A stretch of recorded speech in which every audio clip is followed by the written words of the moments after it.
Un gusto, una alegría, una gran emoción poder estar junto a ustedes en su programa Lecciones de Esperanza. Su servidor Gabriel Moreno, esperando y orando para que sus vidas estén cada día llenas de la plenitud de las bendiciones que Dios tiene para cada uno de ustedes.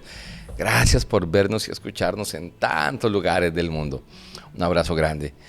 En esta ocasión vamos a abordar un tema bien interesante que menciona la Biblia, hablando de un misterio que realmente es muy claro para nosotros hoy, que a algunos hoy todavía les cuesta poder comprender, pero confiamos que al estudiar este tema juntos podremos descubrir a través de ese tema tan importante que la Biblia denomina misterio. Allí en el libro de Efesios capítulo 3 nos daremos cuenta que lo que hay es una muestra grande del amor de Dios para todos nosotros.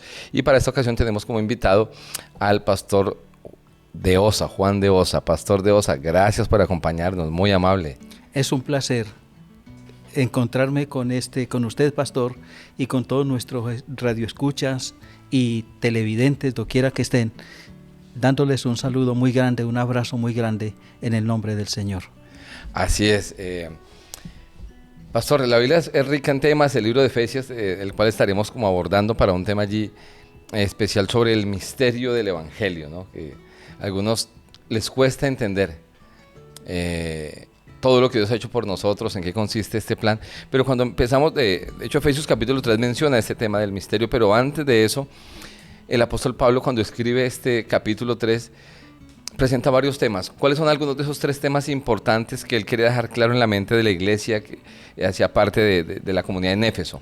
Bueno, en primer lugar, que Dios tiene en su inmenso amor un plan de salvación para nosotros. Ese plan de salvación lo denomina aquí un misterio, que es lo que vamos a discutir a continuación. También, la esperanza, el deseo que Pablo tiene de que los efesios permanezcan en esa fe que ya conocieron, que están practicando y que lo están haciendo muy bien.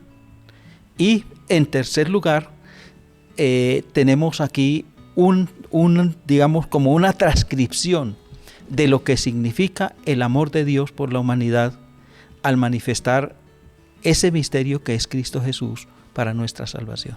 Así es, pastor. Usted habló, el punto principal, el amor. Está en la Biblia, en todo este libro maravilloso, el amor es un punto principal, y no tanto el amor nuestro, sino el amor de Dios hacia nosotros. El amor de Dios, el amor de Jesucristo, dice aquí en este capítulo, excede todo conocimiento y toda comprensión que nosotros a la que nosotros podamos exponernos. Así es, y en ese mismo proceso el apóstol Pablo menciona su amor hacia ellos, ¿no? Dice, todo lo que he hecho por amor a vosotros. Sí, el apóstol empieza este capítulo presentándose a sí mismo como preso en el Señor. Ahora, es lógico pensar que, pues si está en una cárcel romana, de paso los romanos no tenían buenas cárceles, porque una persona iba a la cárcel solamente a esperar el momento en que lo fueran a ejecutar. Así que esas cárceles no tenían ni servicio de comida, ni servicios sanitarios. Estar en una cárcel romana era tener los días contados antes de morir. Ahora, el apóstol no dice que él está preso en una cárcel romana, sino que está preso de Cristo Jesús. Y está allí por amor no solamente a los efesios, sino a todos los gentiles. Pastor, usted habló de algo interesante. Su énfasis no está en preso por Roma, ¿cierto? Preso por el imperio, sino preso de Cristo. Preso de Cristo. ¿Cómo entender de manera correcta ese concepto que él trata de expresar allí en el griego, ¿no? Que a veces lo leemos desde el español nuestro y como que podemos decir, ¿cómo? Preso, y está feliz de que Jesús lo tomó preso. Bueno, la belleza del Evangelio reside justamente en el libre albedrío. La libertad de decisión, de elección, ¿verdad? En Roma, que pudiéramos verla aquí como un representante de Satanás, nos pone presos, pero contrario a nuestra voluntad. Pero cuando nosotros nos hacemos cristianos, cuando nosotros aceptamos a Jesucristo, entonces automáticamente nos convertimos en siervos de Jesucristo. En otras palabras, en sus servidores, en este caso, presos de Él. Pero note usted la diferencia tan inmensa entre un concepto y otro. Una cosa es estar preso contra mi voluntad, otra cosa es ser siervo contra mi voluntad, y otra muy distinta es cuando yo le entrego mi vida, mi libre albedrío a Cristo, y entonces me considero un preso de Cristo. Pero en ese proceso de preso, no tanto de limitación, sino como, abrazado, ¿cierto? Como algo que no le permite salirse de algo, pero porque no quiere, ¿cierto? Estar fuera de. Sí, porque está ahí. Cuando uno lee la historia de la esclavitud, y yo he leído varios relatos, entre ellos uno muy bonito, en una novela, la novela María, cuando por allá por 1850 se decretó aquí en Colombia particularmente la libertad de los presos. Entonces ahí se reseña en esa novela, y también en muchos otros libros, la misma Biblia contempla ese detalle, que muchos de esas personas habían sido esclavos de nacimiento. Algunos ni siquiera habían sido comprados, nacieron en esclavitud y eran esclavos. Entonces ahora se decretaba la esclavitud, pero algunos estaban tan cómodos en la casa de sus amos que decidieron no irse y quedarse como esclavos. La Biblia contempla eso. Si a alguien estando esclavo llega el momento de liberarlo, pero él dice no, yo amo a mi Señor, yo me quiero quedar en su casa, entonces podía quedarse como esclavo el resto de su vida, pero ya no era esclavo, era voluntario. Porque una cosa es que yo esté aquí amarrado porque me amarraron, y otra cosa es porque yo me quiero quedar aquí, amárrame que yo me quiero quedar aquí. Eso es muy distinto. Ahora, ¿qué es lo que puede lograr eso? Que yo quiera quedarme como preso de Jesucristo. Bueno, el amor de Jesucristo, que es más allá de cualquier conocimiento, entonces me habilita para que yo sirva a mi Dios sin reparos, sin sentirme usado por eso, sin sentirme esclavo por eso, y entonces estoy sirviendo por amor. Así es, pastor. Y hablando de, usted mencionó una palabra, excede, o sea, un amor que excede, ¿cierto? Un plan de Dios que no alcanzamos a comprender nosotros. Y mirando el capítulo 3 del libro de Efesios, dice la Biblia, capítulo 3, pues por revelación me fue declarado el misterio, como antes lo he escrito brevemente. ¿A qué de manera especial, directa y particular hace referencia el apóstol Pablo cuando habla de un misterio que le he revelado a él? Muy bien. En esa carta, en ese capítulo, hay dos palabras que parecieran parecidas una a la otra, que parecen una a la otra. La palabra misterio y la palabra ministerio. Las dos palabritas están ahí y hacen un juego de palabras bien especial. Sí, señor. Entonces, la pregunta que usted me está haciendo me enfoca directamente a la palabra misterio, la palabra griega mysterium. Cuando nosotros hablamos de este misterio, no estamos hablando absolutamente de nada esotérico. ¿Por qué? Porque ustedes saben, todos sabemos, que hay movimientos religiosos filosóficos, es decir, una mezcla de filosofía y religión, en la que se habla de misterios ocultos que solo algunas personas pueden conocer. Aquí no está hablando específicamente de eso. Lo que está hablando aquí es que hay una cosa, hay un detalle, hay para ampliarlo, toda una programación de parte de Dios. Esa programación de parte de Dios nosotros la conocemos con el nombre de el plan de la salvación. Ahora, el plan de la salvación incluye varias cosas interesantes. En primer lugar, pues está la disposición de Dios de salvar al hombre. Aunque no lo merece. Aunque no lo merezca. Eso, como dice el apóstol Pablo aquí en este capítulo, eso es de pura gracia.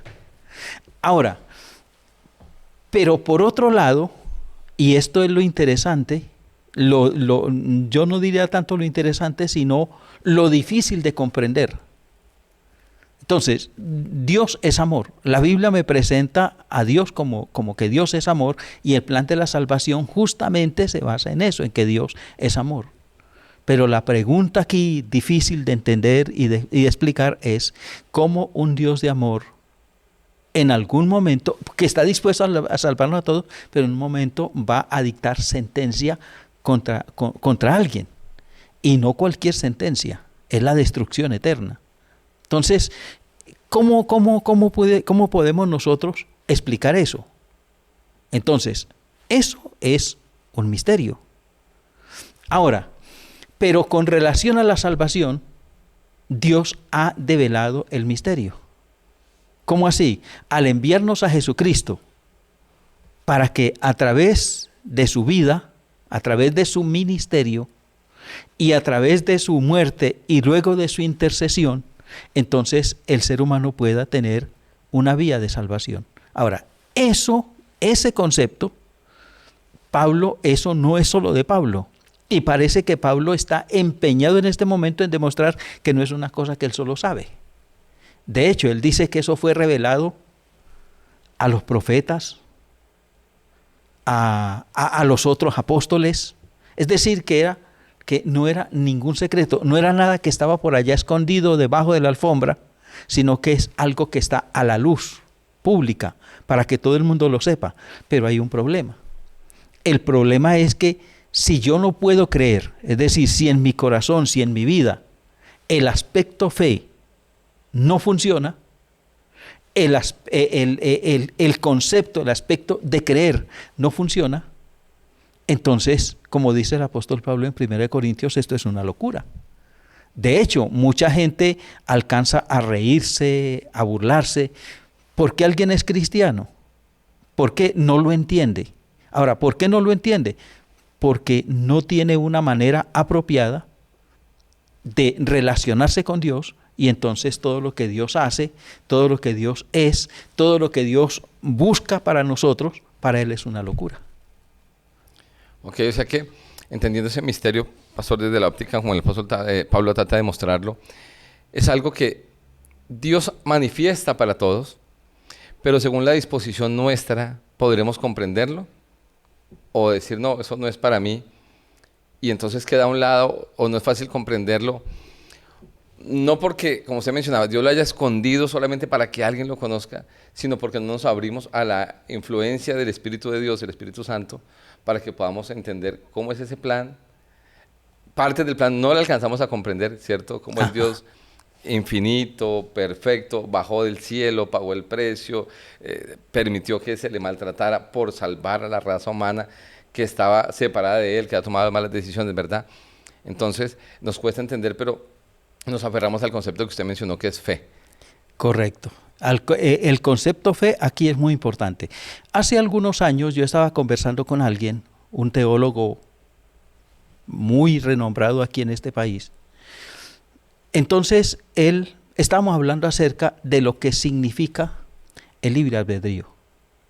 Entonces, pues yo era en ese momento muy joven y estaba tratando de hilvanar con mi mente de principiante estas cosas.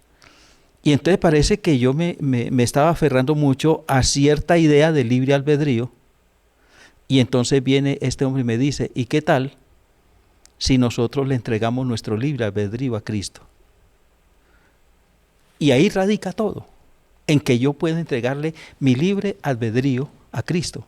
Entonces, cuando yo le entrego ya mi libre albedrío a Cristo, entonces ya no hablo yo, habla Cristo.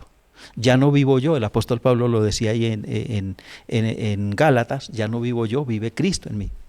Así que cuando uno le entrega su vida a Cristo, el misterio automáticamente se devela y nosotros entonces lo conocemos, lo entendemos, lo comprendemos y más importante que todo, lo vivimos. Así es, y así lo menciona el apóstol Pablo, pastor, cuando leemos Efesios 3:3, dice, pues por revelación me fue declarado el misterio. O sea, no porque él lo descubriera, sino Dios se lo manifestó. Dios no lo fue reveló. capacidad de él, ¿cierto? Ajá.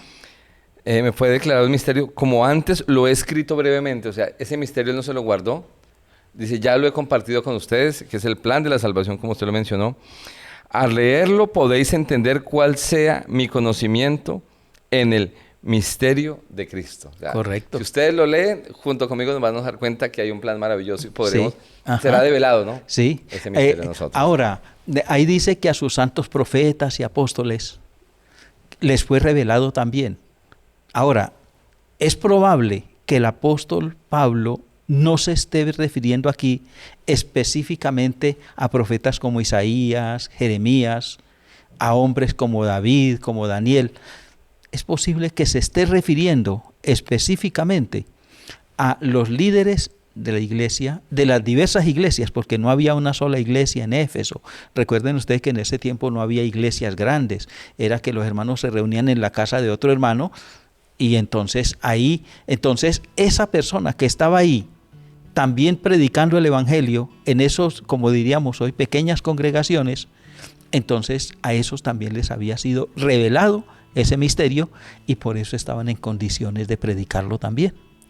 Y ahí entra usted en otro punto importante, pastor. Él lo conoce, a él se le revela, pero ahora cuando se le es revelado, él entiende que no puede guardárselo, debe compartirlo. Y está animando a la iglesia de Éfeso a eso. ¿En qué forma presenta Pablo la labor que la iglesia tiene en relación al dar a conocer ese misterio a todas las personas? Cuando Dios fundó su iglesia, eso está claro en el primer párrafo del capítulo 1 de este libro famoso que nosotros leemos, que se llama Hechos de los Apóstoles, no el que tenemos en la Biblia, sino el otro Hechos de los Apóstoles. El escrito por la escritora cristiana Elena de White, correcto. ¿verdad? Entonces ella dice que la iglesia fue establecida y uno de los objetivos por los cuales Dios estableció su iglesia es para que este misterio entonces esté a puertas abiertas y todo el mundo lo pueda conocer. En otras palabras, uno de los objetivos que tenemos como iglesia, que tenemos como cristianos, como hijos de Dios, es dar a conocer a la humanidad este misterio de salvación. De hecho, él lo menciona en el capítulo 3, versículo 8, dice: a mí, que soy menos que el más pequeño de los santos, dice, me fue dada esta gracia de anunciar entre los gentiles el evangelio de las insondables riquezas de Cristo. Él dice, aunque no soy digno, lo que entiendo allí, sí. se me fue dado la bondad de compartir algo que para muchos es incomprensible, pero Dios, o sea, no me lo dio porque yo sea mejor que otros, tengo una mente más lúcida, sino me lo permitió conocer para que vaya y le cuente a otros esas buenas nuevas, ¿cierto? Sí, y es interesante que Pablo hable de sí mismo de esa manera, porque el conocimiento que tiene Pablo. Pocos teólogos en esa época, ¿cierto? Bueno, a mí no me da miedo decirlo. El fundador de la teología cristiana fue Pablo. Entonces, es más, yo he leído autores que dicen que el cristianismo es un invento de Pablo. Pero aquí él lo está diciendo que no es un invento de él. Le fue revelado. Y al serle revelado, entonces él lo entiende, lo predica, pero él dice, yo soy el más pequeño de los apóstoles. Recuerden ustedes que Pablo no anduvo con Jesús, no fue discípulo de Jesús. Así que cuando él se comparaba con otros como Pedro, como Juan y los otros apóstoles, él decía, es que yo soy el más pequeño de todos. Yo ni siquiera tuve el privilegio de andar con Jesús. Pero nos demos cuenta cómo, a pesar de que no anduvo con Jesús, pudo entender a Jesús. Eso quiere decir que todos los seres humanos, todos, sin excepción, solo si nos proponemos, podemos conocer de Jesús, podemos dar a conocer a Jesús y podemos vivir el evangelio de Jesús. Así es, pastor. Y el versículo 9 dice, no solamente de predicarlo, dice, sino de aclarar a todos cuál sea el plan del misterio escondido desde los siglos, del creador de todas las cosas. O sea, no solo lo predico, sino lo voy a aclarar. Y aunque él lo explicaba con palabras, había algo en la vida de Pablo que hacía ver ese misterio, ¿no? Una transformación, algo que la gente podía, tal vez el que no entendía la teología, pero veía la vida transformada de Pablo y de otros cristianos, decía, wow. Sí. Es claro lo que Dios es capaz de hacer, de transformación, de cambio, de restauración, de nueva oportunidad, ¿no? Sí, es una realidad. El evangelio que muchos conocerán no es el evangelio según San Mateo, ni de San Juan, ni los escritos de Pablo. es el poder de una vida transformada por el influjo del Espíritu Santo. Ese es el Evangelio que muchos conocerán. El Evangelio nos sacó de donde estábamos y nos sigue sacando de donde estamos. ¿Para qué? Para hacernos paradigmas, para ser ejemplo, para que otros, al vernos vivir la vida de Cristo, entonces puedan conocer a ese Cristo y puedan entonces también salvarse. El Evangelio de mi propia experiencia, de mi experiencia con el Señor, posiblemente sea el mejor sermón y el mejor estudio bíblico que podamos hacer. Así es, la mejor manera de mostrar, ¿no? Esa bondad de Dios para todos nosotros. Pastor, y finaliza el capítulo 3 de Pablo con una poesía lindísima de gratitud a Dios, ¿verdad? ¿Cuáles son las razones que esboza en este caso el apóstol Pablo para deleitarse y explayarse en gratitud al Señor? Mire, pastor, yo quisiera leerlo. Sí, señor. Yo quisiera leerlo porque esto es extraordinario. Versículo 20 y 21 de este capítulo 3. Dice: y aquel que es poderoso para hacer todas las cosas mucho más abundantemente de lo que pedimos o entendemos, según el poder que actúa en nosotros. A Él sea gloria en la iglesia en Cristo Jesús por todas las edades, por los siglos de los siglos. En primer lugar, el versículo 20 dice que Él puede hacer todas las cosas mucho más abundante de lo que le pedimos. Nosotros tenemos necesidades. ¿Qué ser humano habrá que no tenga necesidades? Todos tenemos necesidades. Entonces, nosotros le pedimos a Dios, pero nosotros ni siquiera tenemos las palabras para pedirle. El Espíritu Santo cambia esas palabras para que lleguen al mismo Padre Celestial. Por eso el Señor hace por nosotros mucho más de lo que lo que nosotros pedimos, de lo que nosotros necesitamos. A veces uno ora: Señor, dame el pan de hoy. Y el Señor me da el pan de hoy, pero me ayuda a conseguir un trabajo para conseguirme el de mañana también. Es decir, hace más que lo que yo le pido. ¿Por qué? Porque nosotros en nuestra condición ni siquiera sabemos pedir. Pero Dios, que es un Dios de amor, un Dios de misericordia, hace más que lo que le pedimos. Y el versículo último, que es el 21, entonces me habla de lo poderoso que es Dios.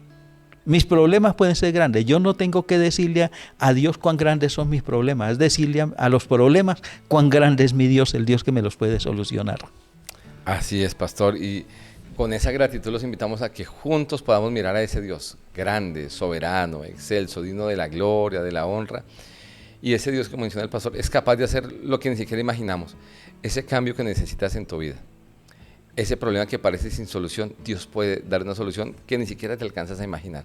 Te invito a seguir confiando, a que permitas que el misterio de Dios se manifieste en tu vida también y te des cuenta que lo que percibías de Dios es muy pequeño en comparación de todo lo que Él tenía para ti, para tu familia, para tus hijos.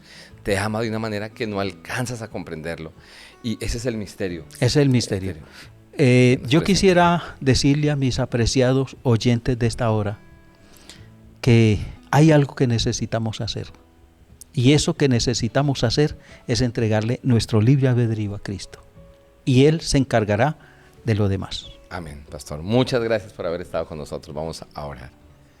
Buen Dios, nos colocamos en tus manos, agradecidos por darnos a conocer el gran misterio de Jesús, y es que ha hecho todo lo posible para venir a rescatarnos y salvarnos, y que con su poder que sobrepasa nuestra capacidad de comprensión, coloca todo el cielo en nuestro favor para sanarnos, restaurarnos, guiarnos y sobre todo salvarnos. Bendice al pastor de Osa, a su familia, a su ministerio, y bendice a quienes nos ven y nos escuchan, que este misterio pueda ser revelado en sus vidas, que se puedan dar cuenta que aunque no entienden de manera completa quién eres y cómo actúas, tengan suficiente evidencia para poder entregar sus vidas a ti. Pues lo pedimos y lo agradecemos en Jesús. Amén. Amén. Amén. Dios te bendiga, Dios te guarde, te acompañe, y nos vemos muy pronto en un nuevo capítulo de Lecciones de Esperanza.